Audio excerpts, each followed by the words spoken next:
Hello, beautiful people. How we doing? Welcome to Meditation with Michael, episode 5. So, the first few episodes we've been looking at a couple of breath work exercises, with that being your best friend. Always want to be doing that at the start just to center ourselves. If you haven't seen that already, it's either the vagal breathing one or 4-7-8, both having their own unique qualities about them. There's also one we've been doing focusing on the center point. Keep coming back to that center. And then we've done one where we can actually change the frequency of how we feel. With it being Valentine's Day, we did it making it all of our frequency.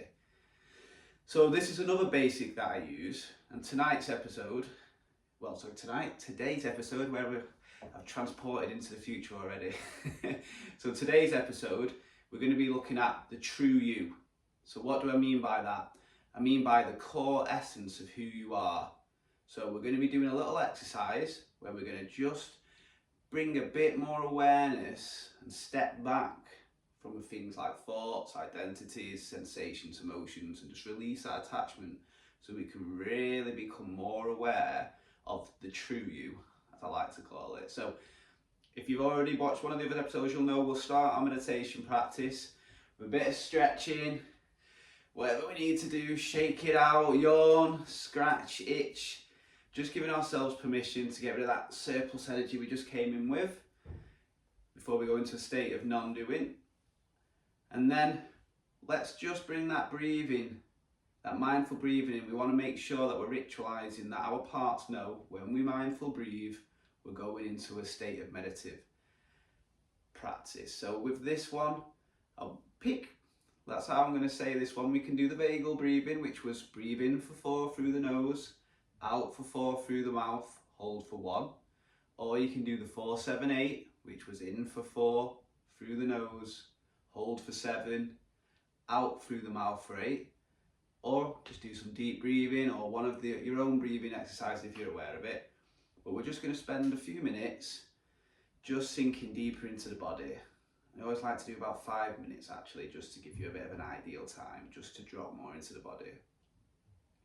So we're just going to breathe in this time for a couple of minutes, with it being a practice exercise. But in your own time, I do like the 5 minute where you're doing it. So we'll just breathe in. But first, let's close our eyes. Just let's get rid of that external data that the vision brings in with it. And breathe in through the nose. And if we're holding, really feel that stillness within as we do. And on each out breath, just releasing our shoulders, letting them drop down. If we're feeling some tension that we might have been holding in the body, just breathing into it, creating space for that tension to be released. And then in again through the nose. Feel free to do vagal breathing, 4-7-8 or one of your own. This is where you start to empower yourself in the practice. You know how you feel in this moment. And with this as well, we're just focusing on coming back to the breath. And this is how it helps center us, creating that equilibrium. The body knows naturally how to balance itself, so does the mind. It wants and craves equilibrium. By coming back to the breath, we're just making it so that we're not focusing on the future, the past, problem solving, guilt, whatever it is. We're just coming to this present moment. And this present moment was safe. There's no need for any survival energy here. And that breath is just planting you in that present moment. So don't worry about resisting. Things are going to come up, thoughts are going to come up, as you'll see. But with this, we're actually choosing to focus on the breath rather than resist what we don't desire. So we'll just do this for 1 more minute, just really allowing ourselves to just drop deeper and deeper into the body, into the now. Just freeing ourselves of those tasks we might have racking around our brain. Any responsibilities can just be put to the side. We're not in a place where we need to be doing. So that energy can just leave right now, that's okay. And just come back to the breath as it starts to soothe you. The breath can be like a rhythm, and it just soothes the soul into a state of relaxation, calm.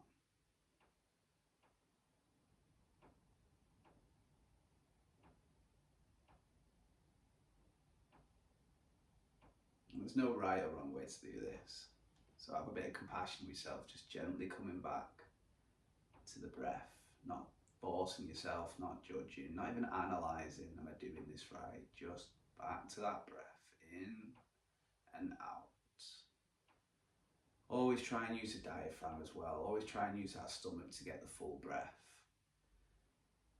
And letting the tongue rest on the roof of the mouth, just so the jaw's in the optimum position. And when we're blowing out, just try and purse the lips so we can control that breath. Just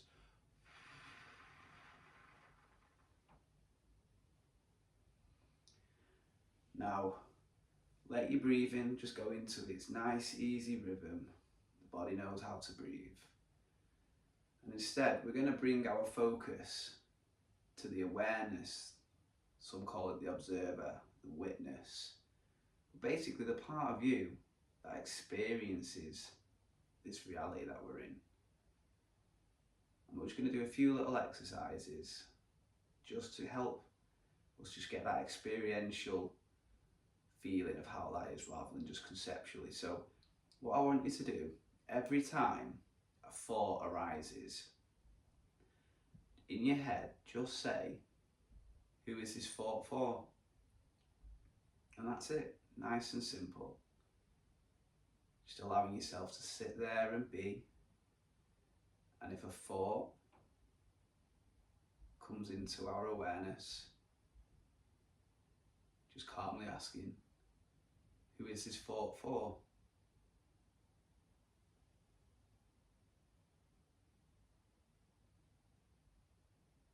And that's all the task is.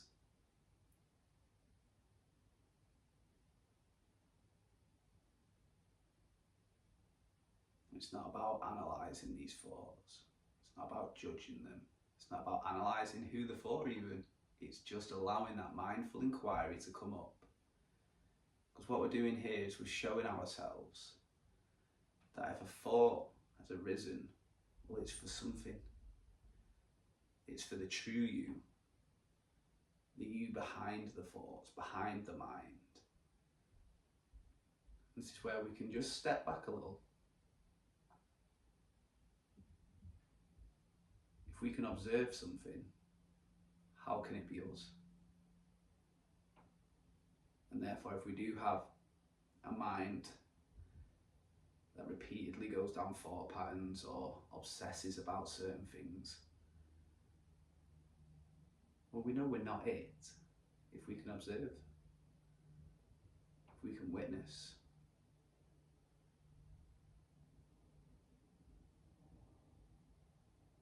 And therefore, we can start to direct them thoughts where we want.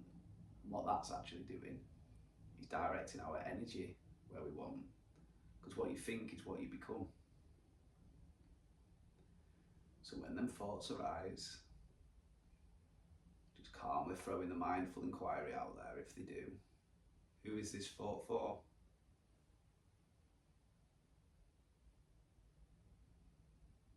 And each time just stepping back a little bit more. You can almost imagine it as if you've ever played a computer game. Well, you're not Mario, you're not Sonic, you're not Luke Skywalker, you're the player. Well, you're not this thought, you're not the mind. Your essence, your soul, spirit, label it what you want, that part of you, that's the player. So to whom does that thought arise? Who is that thought for?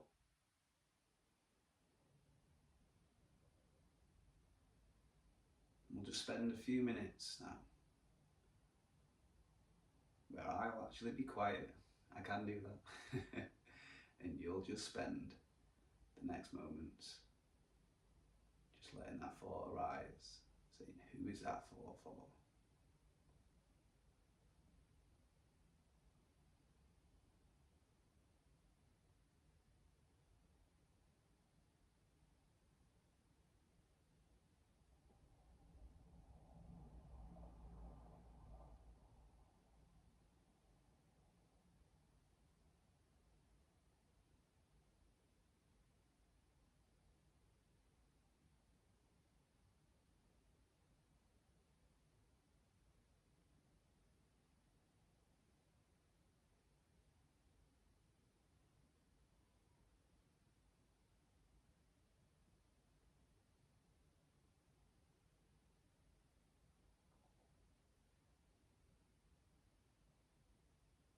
Now, we've done that exercise with thoughts.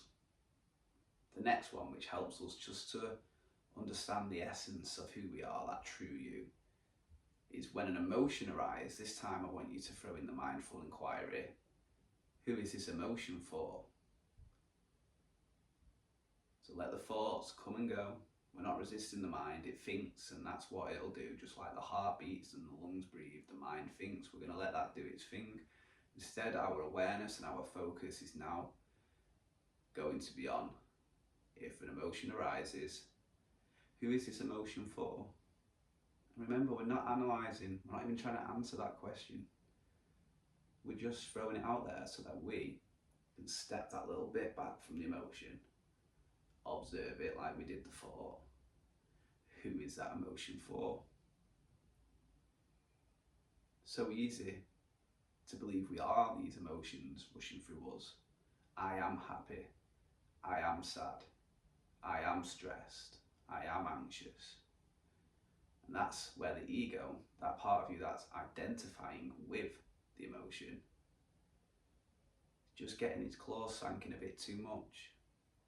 And then we become that emotion.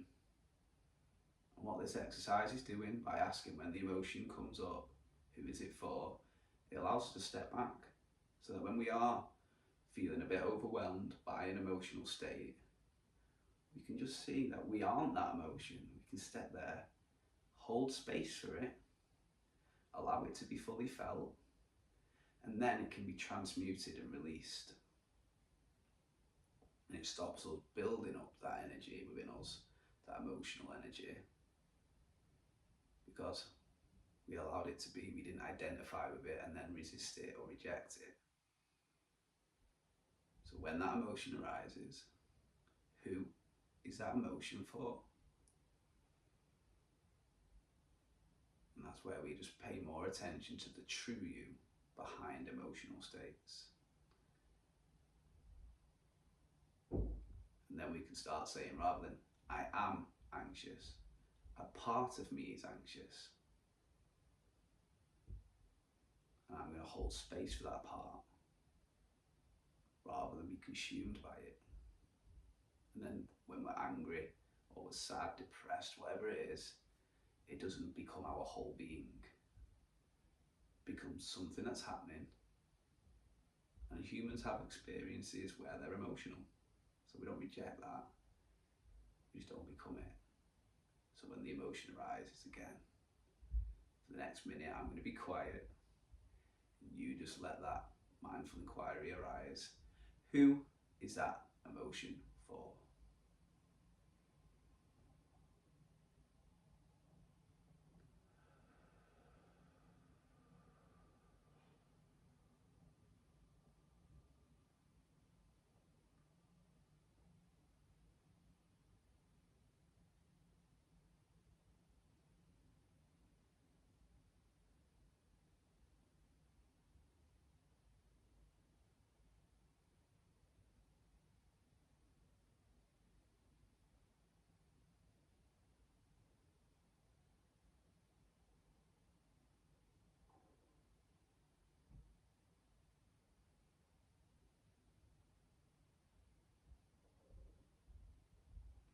And now we're going to go on to the last part of the exercise. Again, we've done thoughts, we've done emotions. What else can we identify with? Well, it can be the sensations themselves, can't it? It can be how we're feeling.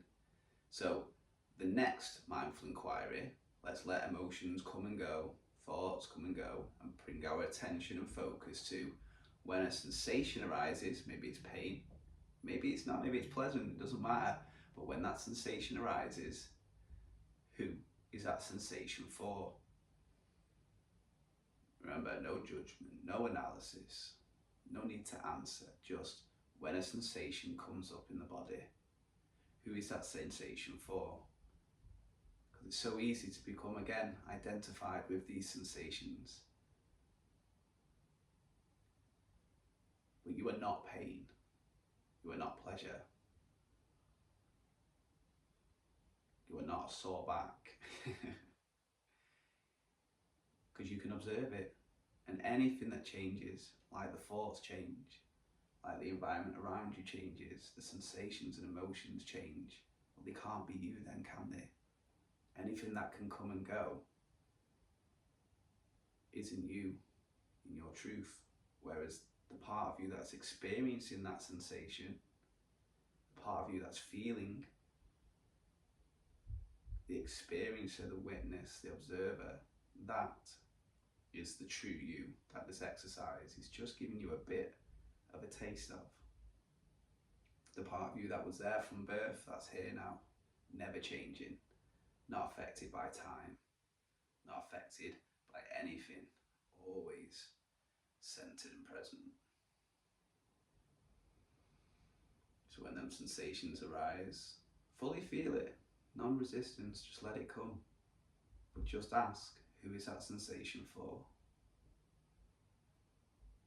It's just showing us that we're not this body either. You know, if I lose a hand, I'm no less Michael. So I can't be the body. But it's a very beautiful vessel for me to experience this current reality, but it's not me. So when the sensations arise now, I'll give you a few moments to do it in silence. Who is that sensation for?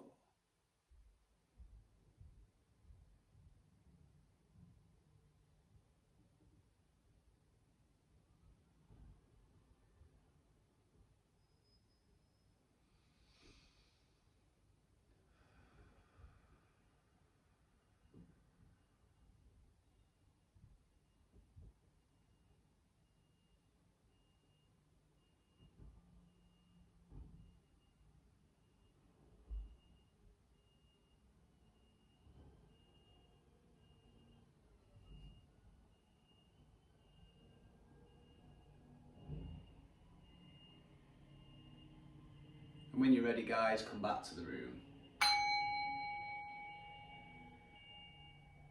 So that exercise is just to give you a bit more of a taste, a bit more of an insight into the true you behind thoughts, behind emotions, behind sensations, the observer, the feeler, the witness. And this was only a short one. I mean, when I first started practicing this, I was doing it for 45 minutes, 15 minutes each one, just so I could really get deep with that. So I'd advise maybe putting a timer on where you can just get really deep into it. Or even if you just find them arising through the day, who is this for? Who is this for? And letting ourselves see it more and more. The more we practice, the more we get that sense that, oh, I'm not these things. But otherwise, if you've enjoyed the video, guys, you know I always appreciate a like. It helps get it out there. Any comments, I always love the feedback. It's appreciated.